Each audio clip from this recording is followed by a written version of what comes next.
तृतीय संस्करण के समारोह के मुख्य अतिथि देश के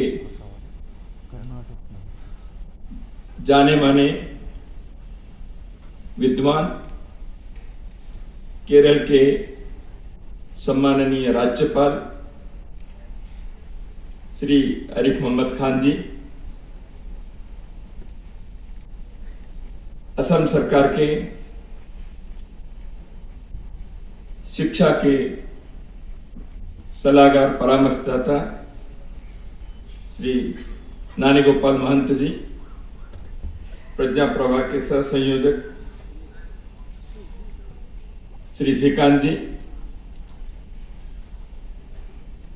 मंच पर उपस्थित अभिजीत गोखले जी, संजय जी और श्री हरि बोरीकर जी, सभी इस लोकमंथन के आयोजक संस्थाओं के प्रतिनिधि गण हैं। सभागार में उपस्थित सभी विद्वज्जन,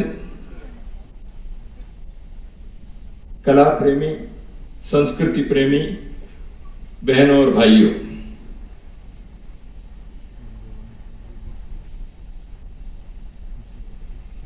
मैं 3 दिन से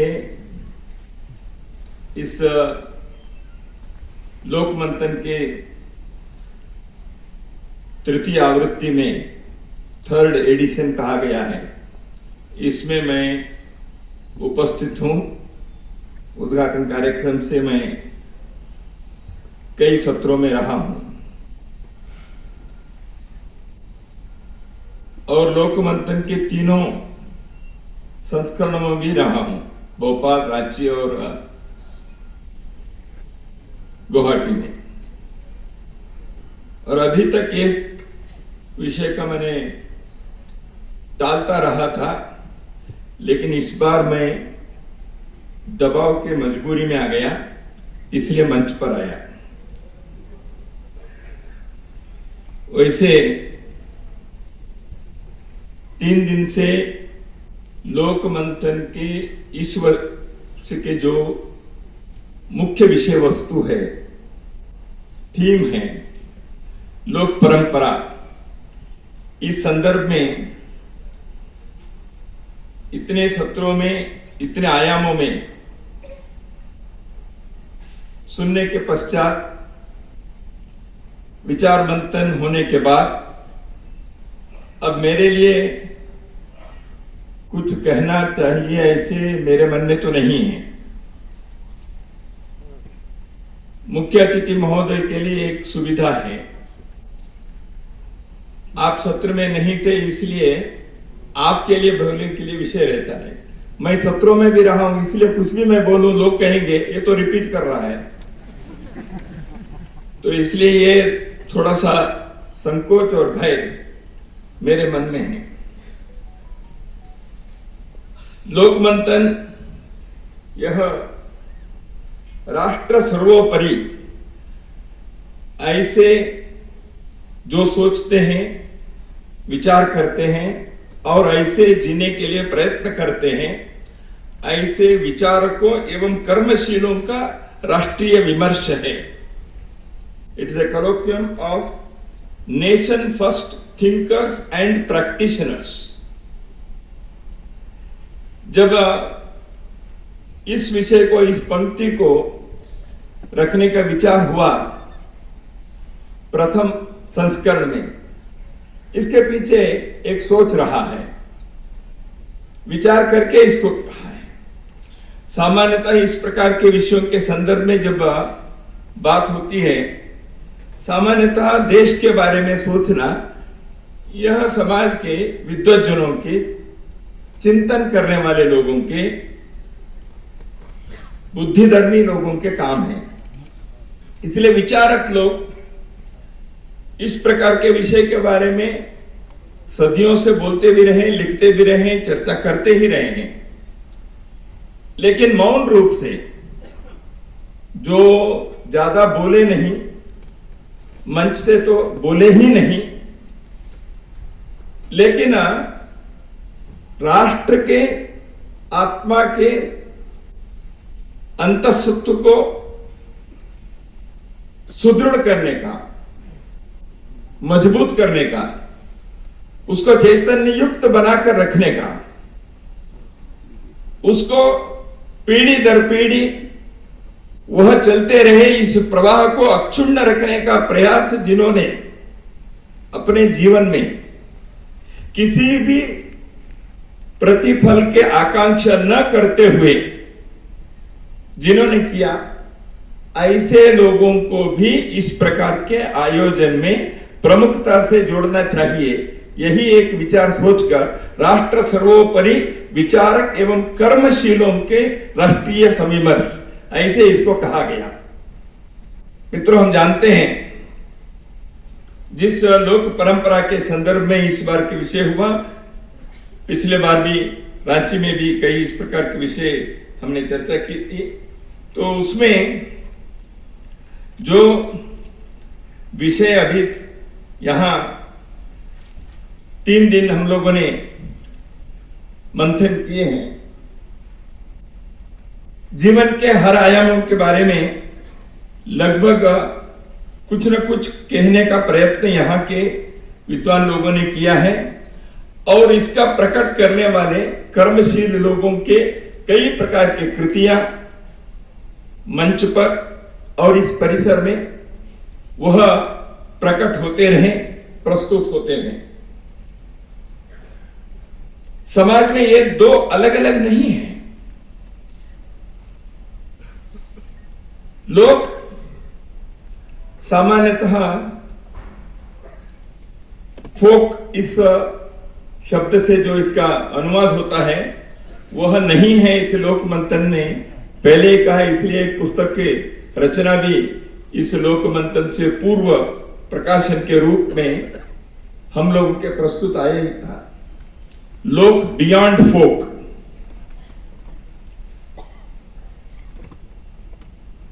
इंग्लिश भाषा में तो फोक कहा गया। सामान्यतः जब फोक अथवा लोक के बारे में अभी तक की जो भी धारणा है, शास्त्र और लोक, आज के सुबह के सत्र में भी शब्दों का उपयोग हुआ ही है, मार्ग और देसी,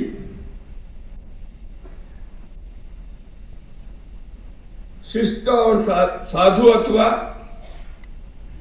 सामान्य लोगों के, साहित्य के संदर्भ में कहना है तो लिटरेरी एंड कॉलोक्वियल, ग्रांथिक और वाचिक, इस प्रकार के एक दोनों के बीच एक अंतर है, ऐसे कहने का प्रयास बहुत बार चर्चा में, विचार गोष्ठियों में, सेमिनार्स में, साहित्य के भिन्न भिन्न लेख प्रलेखों में हम देखते हैं। क्या वो ठीक है? समझने के लिए एक क्लासिफिकेशन करना अलग बात है, लेकिन ये दोनों भिन्न हैं, परस्पर विरोधी हैं अथवा समांतर रूप से चलने वाले हैं।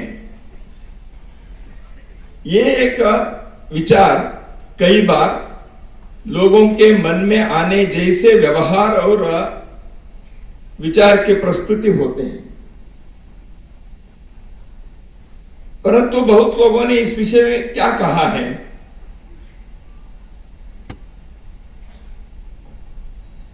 वासुदेव शरण अग्रवाल जी ने इस संदर्भ में जो कहा वह हम लोगों के लिए पाथेय है, इसे मैं मानता हूं। लोक अपने जीवन का सागर है जहां अतीत वर्तमान सभी मिल जाते हैं, और लोक यह राष्ट्र के चैतन्य स्वरूपा है।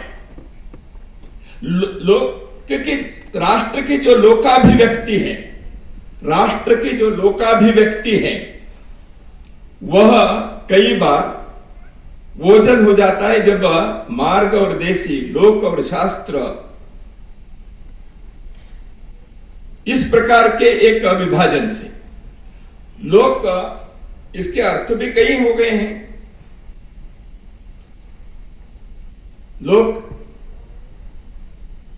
अवलोकन, आलोक, दृष्टि इस अर्थ से भी है, जन इस अर्थ से तो है ही, हम सब जानते हैं। इसलिए लोकतंत्र यानी जनतंत्र, लोकमत यानी जनमत, लोका समस्ता सुखिनो भवन्ति यानी सभी लोग, सभी जनता सुखी रहे। इस अर्थ से भी लोक शब्द के प्रयोग होते ही रहे हैं। लेकिन लोक का और भी एक है, चतुर्दश लोक है। तो इसलिए राष्ट्र, क्षेत्र, लोक ये सब एक साथ प्रयोग होने वाले, धर्म जैसे कई अर्थ से धर्म के शब्द का प्रयोग होता है। धर्म लक्षण भी है, धर्म कर्तव्य भी है। आज प्रातःकाल के सत्र में मैंने भगवती जी कह रहे थे, एक प्रश्न के उत्तर में कर्तव्य के संदर्भ में प्रश्न पूछा गया तो धर्म,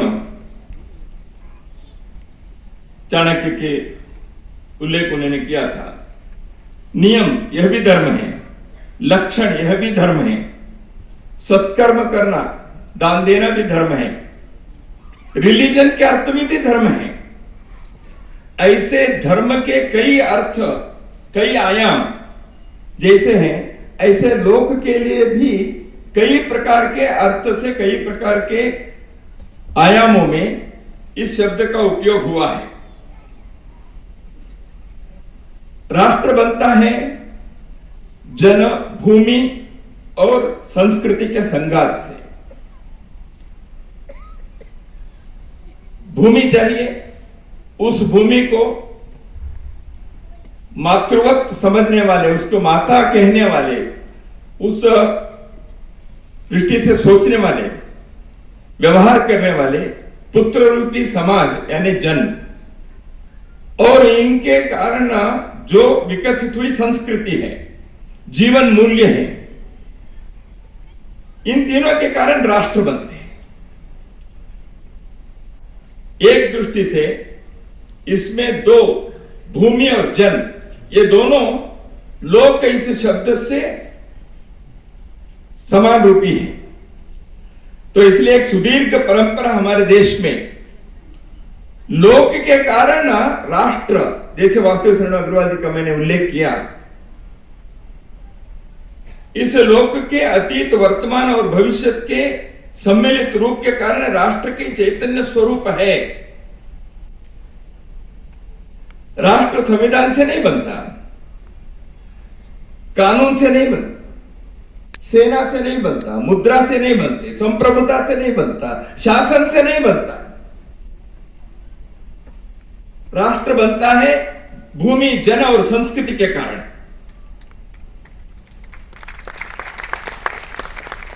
ये सब रहेंगे तो बाकी सब संविधान, कानून, नियम, सेना, मुद्रा वगैरह वगैरह वगैरह संभव है। भूमि पर जन न रहते हुए भी, एक भूमि पर विश्व में कई जगहों पर बिखरे हुए, फिर भी वह राष्ट्र इजराइल 2000 वर्षों तक जीवित रहा। यहूदी लोग इजराइल के अपनी मातृभूमि पर नहीं रहे। उनके वह राष्ट्र जो है, वह उनके मस्तिष्क में, चेतना में, उनके परंपरा में, उनके बोलचाल में, हर पीढ़ी को उन्होंने ट्रांसमिट किए हुए भावनाओं के तरंगों के कारण राष्ट्र जिंदा रहा। इसलिए राष्ट्र जिंदा रहने के लिए लोक के यह भावना आवश्यक है, और वह भावना कैसे कृति में, विभिन्न प्रकार के जीवन के आयामों में कैसे प्रकट होते हैं, वही लोक परंपरा है, वही लोक है। वो लोक गीत है, लोक कथाएं हैं, लोक संस्कृति है, लोक व्यवहार है, लोकाचार है, लोकाभिराम है। तो इसलिए हम देखते हैं लोक के साथ जुड़े हुए कितने बातें जीवन के हर आयाम में राष्ट्र के अभिव्यक्ति को लोक ने किया है। वह कला संगीत में की है, उद्योग में, उद्यम में, कृषि में, खाद्य वस्तुओं में, चिकित्सा पद्धति में, ज्ञान विज्ञान के विभिन्न आयामों में। ऐसे लोक के जो अभिव्यक्ति है यह भिन्न भिन्न प्रकार से हुआ है। इसलिए लोक केवल जनजाति से संबंधित है, ग्रामीण क्षेत्र के हैं, ऐसे नहीं है। व्यावसायिक ज्ञान, पाठ्य शास्त्रीय ज्ञान केवल से नहीं, लेकिन अनुभवजन्य ज्ञान से जीवन चलाने के जो पद्धति है वह लोक है। सामान्यतः लोग कैसे सोचते हैं? जो पुराने लोगों ने अपने अनुभव से शास्त्र, पाठ्य, टेक्स्ट, बुक्स, ग्रंथ इसमें जो बना के रखा है उसी के आधार पर हमें ज्ञान मिलते जाते हैं। नहीं, भारतीय ज्ञान परंपरा में, Indian knowledge system and tradition में अनुभवजन्य, अवलोकन आधारित, प्रयोग से निकले ज्ञान केवल पाठ्य पुस्तकों तक, ग्रंथों तक सीमित नहीं रहा। इसलिए यह परंपरा सदियों, हजारों वर्षों तक चलती रही। वह राष्ट्र को सुदृढ़ किया। वह परंपरा ने राष्ट्र को जीवंत और चैतन्ययुक्त रखने में सफल हुआ। तो इसलिए इतने सदियों के बाद भी आज भी उसको हम यहां देख सकते हैं। इतने संघर्ष हो गए, इतने देश के अंदर आक्रांता है, इतने प्रकार के राज्य बदले, फिर भी आज क्यों है? क्योंकि वो जीवन के व्यवहार में, घर घर में है, बोलचाल में है।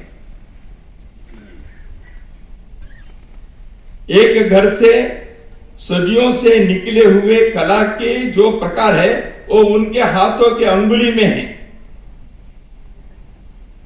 तो इसलिए उस घर के अगली पीढ़ी के लोग उसी कला को उसी प्रकार करने में सफल हो गए। सभ्यता की यह प्रवाह, संस्कृति की यह धारा, लोक के कारण यह जीवित रहा है, यह हम जानते हैं। लोक प्रकृति, पंचतत्व, पारमार्थिक, पर्व, मनुष्य की प्रवृत्तियां, इन सारे विषयों के बारे में लोक ने अपने भिन्न भिन्न प्रकार से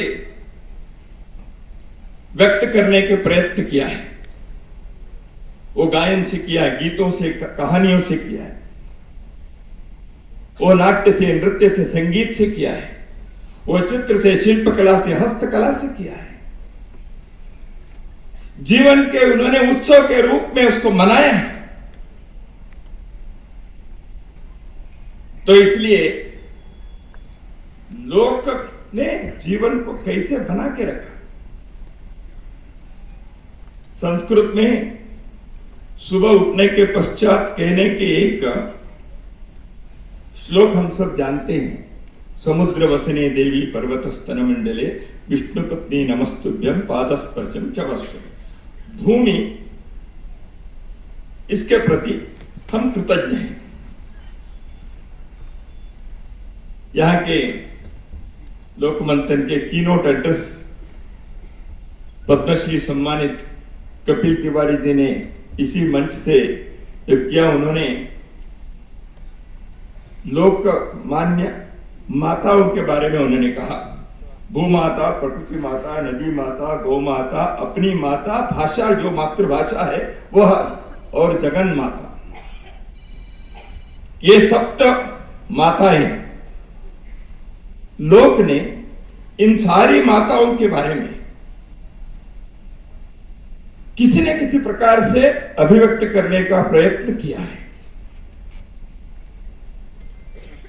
तो मैं कह रहा था, इसलिए भूमि के प्रति संस्कृत में तो वो है ही विष्णु पत्नी नमस्तुभ्यम। मेरी मातृभाषा कन्नड़ है। कन्नड़ में एक लोकगीत के एक 4 पंक्तियां ऐसे हैं। ಬೆಳಗಾಗಿ ನಾನೆದ್ದು ಯಾರ್ಯಾರ ನೆನೆಯಲಿ ಎಳ್ಳು ಜೀರಿಗೆ ಬೆಳೆಯೋಣ, ಎಳ್ಳು ಜೀರಿಗೆ ಬೆಳೆಯೋಣ ನನ್ನಮ್ಮ ಭೂತಾಯ ನೆನೆದೇನ। मैं सुबह उठकर किस किस को मैं स्मरण करूं? तिल और जीरा उगाने वाली मेरी मां भूमा को मैं नमन करते हुए उसका स्मरण करती हूं। वो एक गांव की महिला, उसने समुद्र वसने देवी पर्वत स्तन मंडले इतने व्यापक रूप से नहीं देखा होगा। उसने देखा अपने खेत में तिल और जीरा ये उग रही है, ये मेरी मां है। इस भूमि माता को कल्पना वही है, धारणा वही है, मन वही है, शब्द अलग हो सकते हैं क्योंकि ये अनुभवजन्य है, टेक्स्ट से नहीं, ग्रंथ से नहीं सीखा उसने। उसने रोज देखा मेरे खेत में वहां तिल और जीरा उग रहा है, तो क्यों? ये भूमि माता के, ये मेरी मां के कारण है, इसलिए इसको मैं सुबह उठते ही प्रातः काल उसके मैं स्मरण करूं। तो लोक राष्ट्र के अभिव्यक्ति कैसे करता रहा है, इसका एक उदाहरण बंगाल में एक खानर बचन ऐसे, एक महिला कोई 12वीं सदी में थी, खाना उसके नाम होगा। उसने कई प्रकार के हजारों पंक्तियां उन्होंने उनके द्वारा रची गई हैं।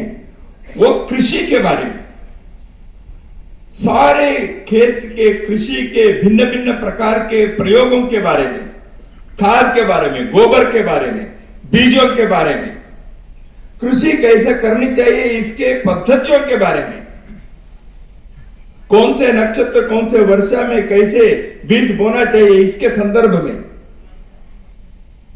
12वीं सदी के इस महिला ने जो खानर बचन इस लोकगीत में जो है वह आज भी एक दृष्टि से शास्त्रीय कृषि पद्धति के लिए अनुकूल ऐसी पंक्तियां हैं जो एक अनपढ़ महिला ने अपने वाणी से बनाकर रखी। तो इसलिए जीवन के इतने आयामों में जो निकली हैं, लोग यह इतनी भूमि पर हम लोग भिन्न भिन्न प्रकार के मनुष्यों को, उनके विविधताओं को देखते हैं, अनुभव करते हैं। अभी नानी गोपाल महंत जी ने नॉर्थ ईस्ट के संदर्भ में विशेष रूप से उन्होंने आग्रह करते हुए कहा, this is the best place for celebrating लोक परंपरा। इतनी विविधता है, इतनी परंपराएं, बिल्कुल आपने ठीक कहा। लेकिन इसने अपनी भूमि के बारे में अथर्ववेद में कहा गया, जन्म विभ्रति बहुधा विवाचसम नाना धर्माणम पृथ्वी यथौकसम सहस्रम धारा द्रविणस्य में दुहाम ध्रुवेव धेनु रनः स्फुरन्ति। अथर्ववेद के इस पंक्तियों के अर्थ यह है कि हमारी मातृभूमि नाना भाषा तथा नाना कर्तव्य करने वाले मनुष्यों को एक घर के समान, एक परिवार के समान धारण करती है। अर्थ डजंट मेक एनी डिस्क्रिमिनेशन। ये भूमाता किसी को पानी को मना नहीं कर रहा है, लोक परंपरा है।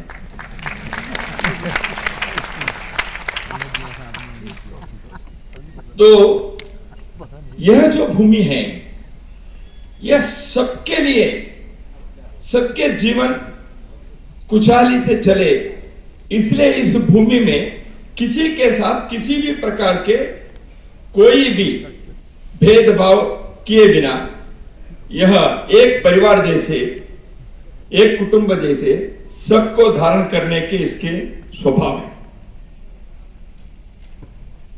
यही तो वेद के इस मंत्र में कहा गया। इतनी विविधता है, इन सारे विविधताओं के बीच एक एकत्व जो है, एकता जो है इस बहुत्व के बीच, उसके प्रति लोक परंपरा ने हमेशा ध्यान रखा है। इसलिए लोक परंपरा में ये भिन्नता, यह अलग है, यह कौन है, यह अन्य है, यह भेद कभी लोक ने नहीं सोचा। तो इसलिए लोक के संदर्भ में जो हमारे आनंद कुमार स्वामी,